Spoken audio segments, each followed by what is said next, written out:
Kocha wa National Al Ahly Jesse Trapp aukubali mziki wa Young Africans.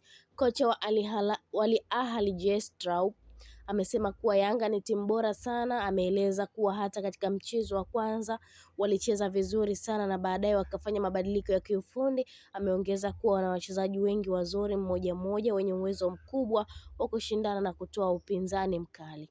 Kuhusu Imam Ashur, hakukuwa na maelewano. Alikosea na ameshaadhibiwa. Hakuna mchezaji mkubwa kuliko Al Ahly na mtu yeyote ndani ya Al Ahly hawezi kuwa mkubwa kuliko Al Ahly. Ameadhibiwa na anaweza kuadhibiwa zaidi, sijui.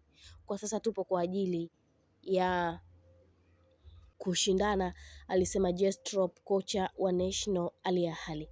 Mtazamaji wetu wa Malkia wa Soka, endelea kutufuatilia, usisahau kulike, kushare, kucomment pamoja na kusubscribe channel yetu ili uendelee kufurahia taarifa zetu mbalimbali za kimichezo kutoka ndani na nje ya mipaka ya Tanzania.